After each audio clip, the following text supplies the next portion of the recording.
Connor Petrey. I'm with Cinefied.com. It's fantastic to get to speak to the three of you. I got a chance to watch the film several days ago, and then I rewatched it again and again. It's it's really been one Nice. of those films that's just so easy to watch, and it's kind of a comfort almost. So it covers a lot of emotional ground in 45 minutes, and it never feels overstuffed.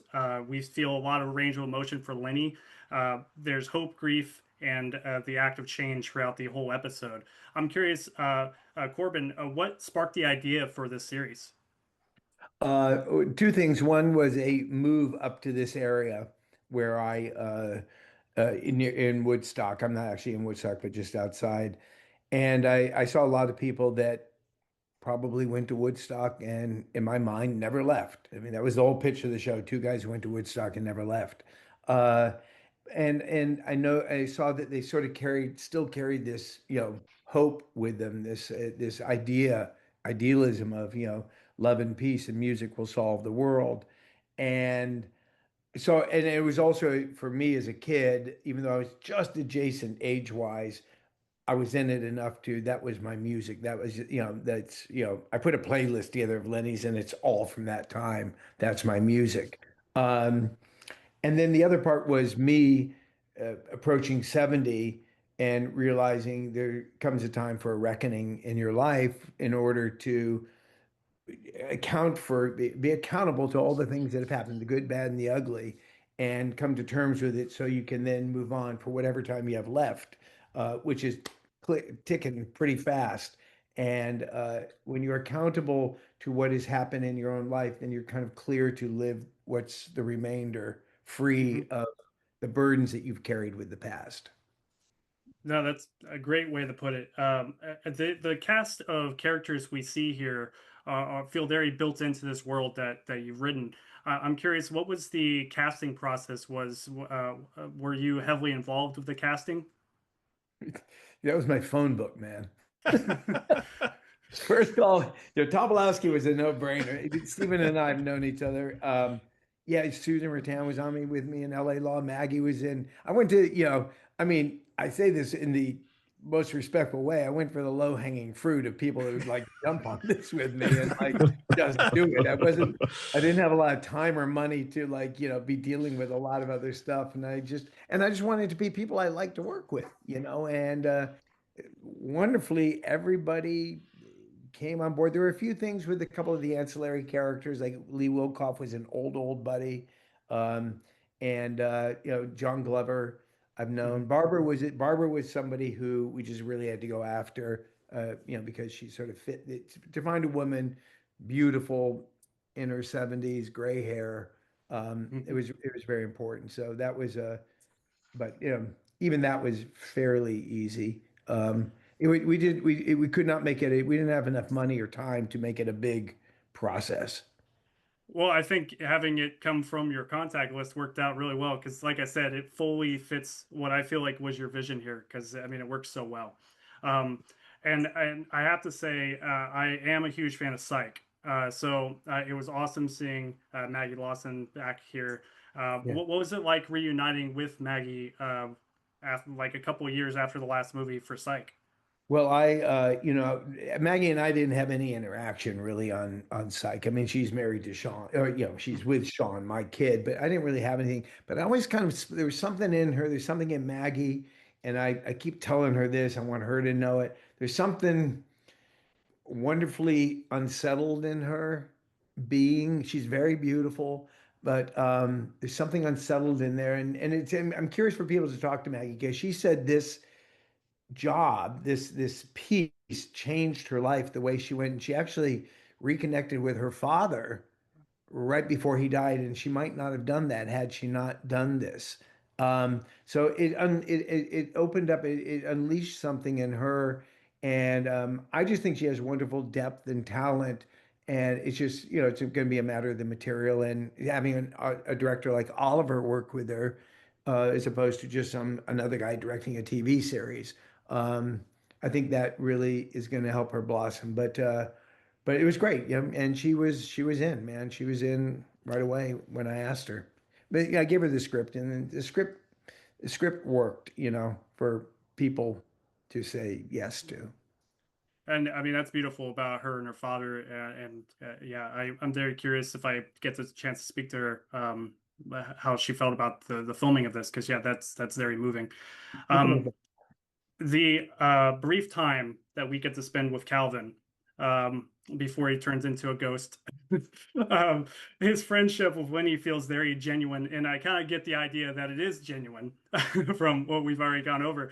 But uh, was the humor like very much like in the script, or was that kind of improvisation along the way? Because one of my favorite lines, there's two of them that stand out between Calvin and Lenny, is at the funeral where Lenny is like, it's like you're basically like you're being disrespectful, and it's his funeral. And then also the quote where at like show me the money, and it's like that is Cuba Gooding. It's like that kind of jokes. Were they brought from the script, or was there improvisation on set?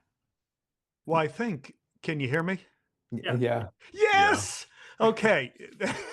We've had trouble with my audio throughout. So I will take advantage of this to say the script was delightful reading it. The script worked reading it, but the thing that Oliver and Corbin do and what they bring to it is the thing that I found very successful in the past is when directors allow you to do those takes where you follow the script to the letter and get that down and then let's play with it and see what you let's play with it and see what you have, and then improvisation. So we did that in Thelma and Louise. We in all the films we did it in Groundhog Day. In all the films that seem to work well for me is this technique of doing it just by the book, getting everything down, and then hey, now we're dealing with dealers' money. You know, just go for it, do whatever you want. And so we had a lot of fun doing that. It gave us a lot of freedom, and good things came from it. And I will say that Oliver's brother, Henry, one of my other sons, um, who worked on the script quite a bit with Oliver, they kind of took it from me and said, chill out and let us make this right. Um, which was not the easiest. I was sitting in a hotel room in Hawaii enjoying myself, about to jump off the balcony. Probably won't go into that. But it was like, no, you can't mess with my script. And Oliver said, Dad, if we're going to do this, we got to do it this way. And Henry jumped in. He's the one who said about the Cuba Gooding. He said, we need a, because I have this saying, that Calvin keeps telling me is, that I ultimately, it was a saying that I used to say. And the Cuba Gooding Jr., I think it was Henry saying we need something funny there. And I don't know if it was he or I, you know, but yeah, it was sort of all, it grew as we went. You'd be a I fool not to let Steven Yeah. do his thing too. Like that's like the second you start working with people that are of a caliber that Steven is, and you just see what he does, you'd be a total fucking idiot to like not allow some of that magic to just, be captured in a moment. Well, even to your point, Oliver, one of my favorite lines is I'm living on Bone Island. Yeah. It's just that's what you do. That's what you do. I mean, it's funny talking about like casting and stuff because so much of it is like Corb called his friends and people that he loves to work with and is known, and then you have them show up, and sometimes the result of that is like, oh God, these are the people that you have to work with. Okay, let's try to figure this out and sort it out. And in this case, it was like, even if we had all the money in the world and all the time in the world, these are the exact same people that we would have ended up casting because they're like brilliant. It's it's a true honor to get to work with people like Steven. That's a great way. I just have one quick question and I gotta go. I just have to ask because it did very much catch me off guard. The vagina bong that shows up, was that in the script or was that just a happy set dressing thing that was found?